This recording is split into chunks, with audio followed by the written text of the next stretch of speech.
The Ice Cream Man is the latest film directed by Eli Roth, who also co-wrote the film with Noah Belson. The Ice Cream Man is a horror slasher film that follows a suburban town that descends into madness after its children consume sweet treats that turn them into homicidal maniacs. This will be a spoiler-free review, but before we get into it, are you a fan of Eli Roth and planning on seeing The Ice Cream Man? Or have you never heard of the guy or seen any of his movies? Let me know down in the comments below and let's just jump straight into it. Starting off with the good, I think the movie's premise is interesting. The idea that ice cream is making children go crazy and committing all these heinous acts is something that could make a very entertaining, funny, and bloody time. And we do get a bloody time from this movie. Not much of an entertaining or funny one, sadly. Going on with the bloody time, when they decide to use practical effects for the kills, they're very gory and well done. It's definitely something that people who love horror movies for the gore will appreciate. And the last good thing I'll say about the film is that the titular Ice Cream Man in this movie is very creepy and kind of unnerving whenever he's on screen. So they did a really good job at casting him and making his mannerisms as odd as they could to make him feel completely out of place and trying to freak you out. Those are really the only good things I can say about this movie, and even then these few things aren't very good in the grand scheme of things. I just don't like to rag on a movie without trying to say something positive about it. Moving on to the bad, this movie feels like a first draft of a first draft. I really don't understand how this movie is the final draft that they went with. The movie's dialogue is awful, and I feel terrible for all the children actors who were in this film. It's already hard enough for children in films, but this movie is not doing any favors for them.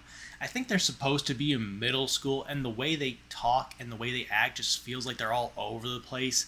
They're swearing up a storm. They just do and say whatever that feels completely unnatural to what middle schoolers probably should be doing and acting like. I don't know, I haven't really been in middle school in forever, but it's just insane that this can be passed as normal in this movie. It's just a mess of a film for all the kids involved, and I do hope they had fun making the movie, so at least it wasn't a total crap show for them. The adult actors aren't any better off. I don't know what kind of direction Eli was giving everyone, but there is not one single person in this film that I think is doing a good job other than the Ice Cream Man, who doesn't talk at all. He's just there being weird, and if the guy who isn't talking and is being weird, freaky guy in your movie is your best actor, I think we have some issues here.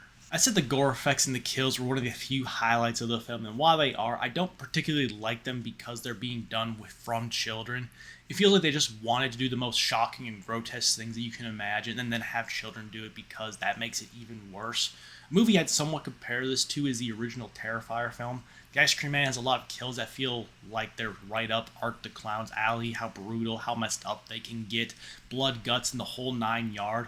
But instead of a creepy killer clown, you have children, and I don't think children can't be the ones doing awful things. Hell, in a movie I really liked from last year, Weapons, there's a scene where children commit something more brutal than anything in this film.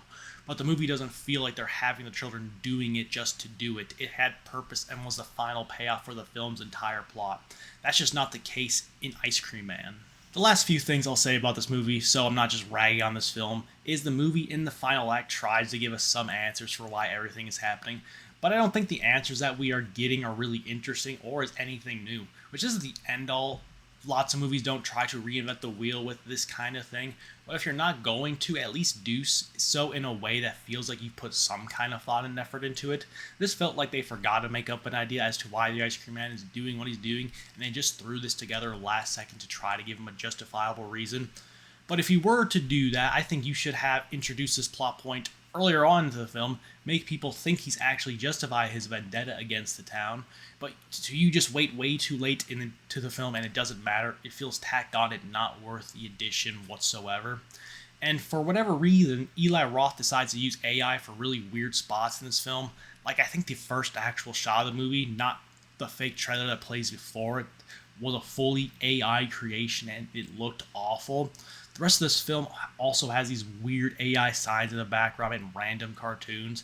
I don't get why someone like Roth would do this, especially when you've used a lot of practical effects in this movie. Why not get a human artist to make all the stuff that you've used AI for? It just seems cheap and tacky. But the usage of AI is kind of the culmination of this film.